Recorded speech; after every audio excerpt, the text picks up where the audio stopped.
to seek.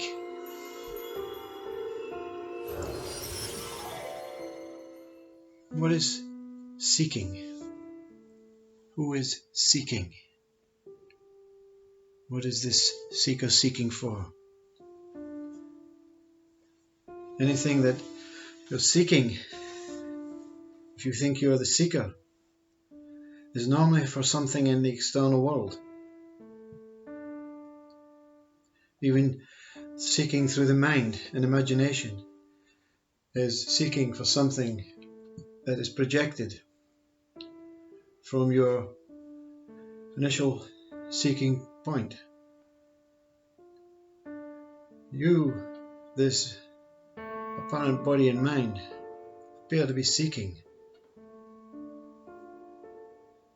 And you are the core knowing that you are the seeker and that you are seeking something through physical action, through mind, projection, through comparisons with similar experiences, and through knowledge between opposites. But some turn their seeking towards the seeker.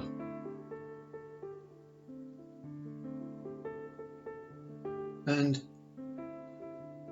they start looking at what is the purpose of seeking? Nothing seems to come. Why can't I do it? Why can't I experience this inward journey, this inward world? Why can't I be the same? Why can't I be free? Why can't I control my mind? And again, you're outward seeking again, you see. My mind. The minute you involve mind in your seeking, it has to be a projected outward seeking. And what is seeking? Whether inward, whether you are one of the fortunate ones who has managed to find that the seeker is the most important clue towards finding any resolution or answers, is to find out who is seeking first. Seeking, whether inward or outward, is an experience. You want to experience something new, whether it is to experience emptiness. It is as though you have never experienced emptiness before. When you read a book about Buddha and Buddha explains specific ways of being a spirit or a form or anything, you want to experience that, you see. So seeking whatever is seeking is looking for something new, something different.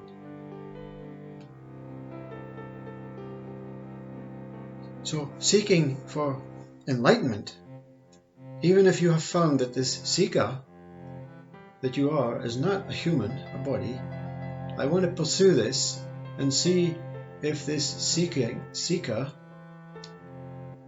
can go as far as it can seek within itself. So now you're seeking, even though you know that the seeker is not you, that seeking is taking place on its own, for enlightenment. Enlightenment, what is enlightenment? Again, another experience. Because seeking is to find something that is experiential. To seek death, to seek body death, is to experience another experience. But at the same time, it is to experience the removal of all experience. I don't want to experience anymore. I've had enough. I has had enough.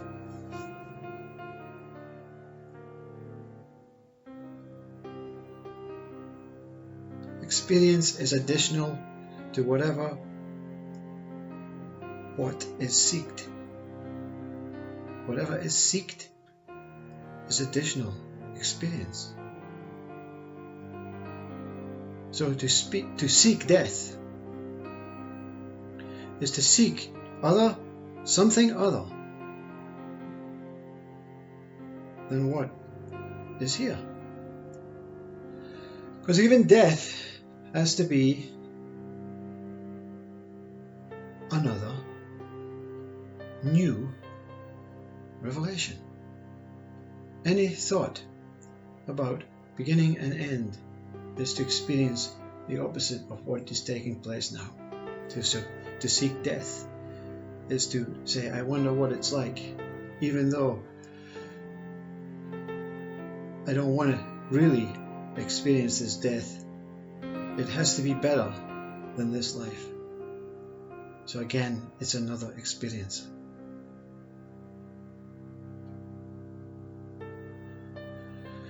Though the actual truth, the whole truth is revealed by a kind of life, a type of life that recognizes that life that has been recognized, and the life that is recognizing it, you,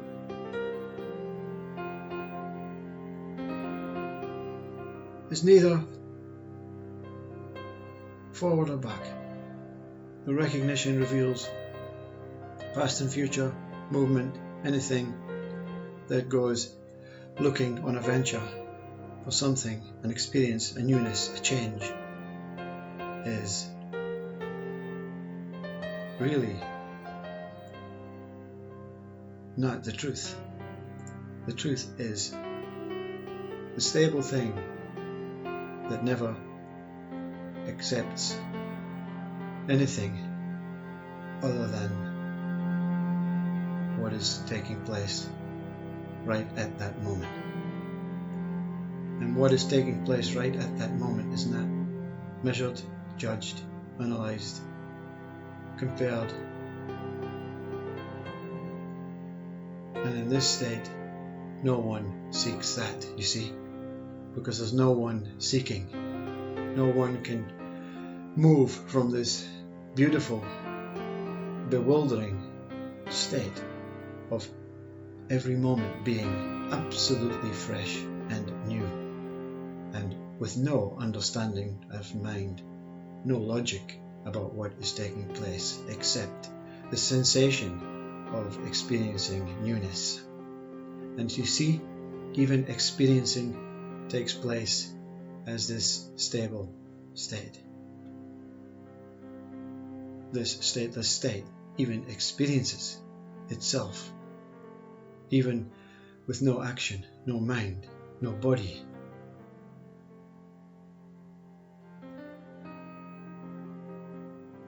This may eliminate the fear of those who don't want to seek themselves or enlightenment for fear of dying, because even in this new experiential state of not actually physically dying and not actually physically appearing as if living, there is this stateless state, this stability, where everything is seen as fresh and new in the moment, with no participation, and it is absolute bliss.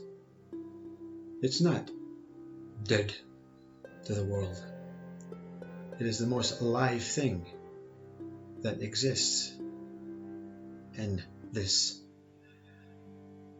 play.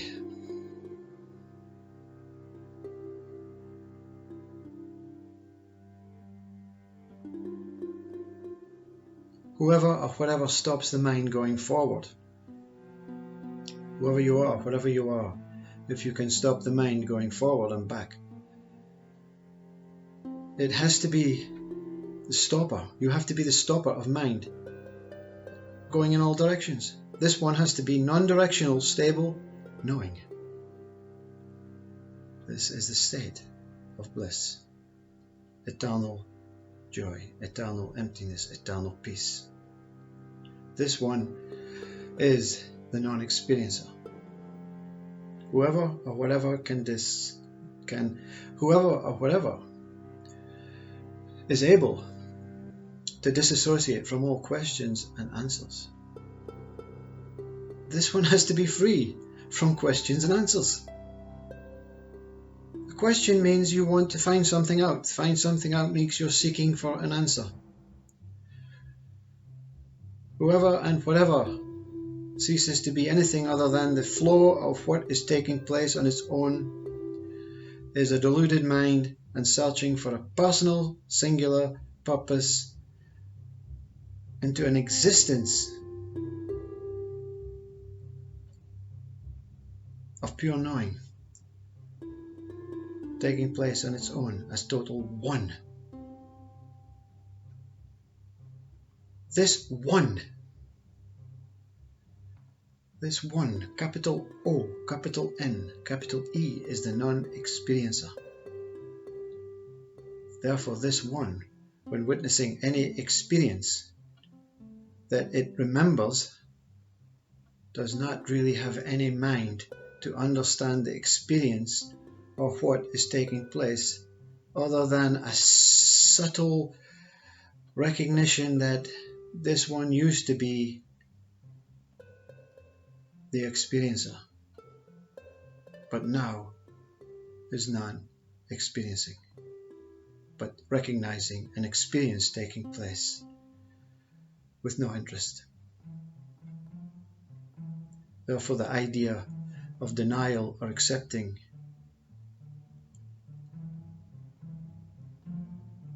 what is taking place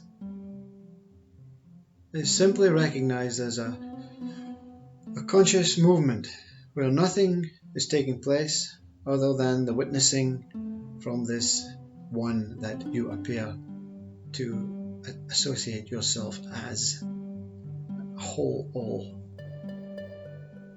with no mind. Because mind is judgment, emotion, sense.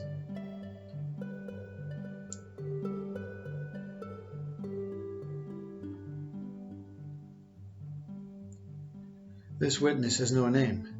You become nameless. Well, as the mind would know names or identities or categorized objects.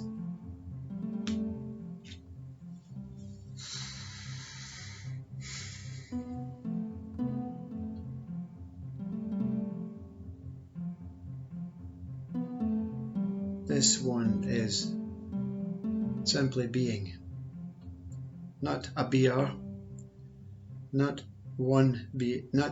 a beer, not an experience of being, but simply whole being whole. And that is one whole experience with no minuscule experiences appearing out of it. And when they do, it passes with no attachment, judgment, emotions, and sense. Only the sense of being totally holy, totally whole, totally all is what remains. All is that when experience has been removed, and only being is here as a whole, holy, and totally alive as the an essence of total consciousness, moving with no effort, with no me. Me is effort. Being is effortless. Together is God. Namaste.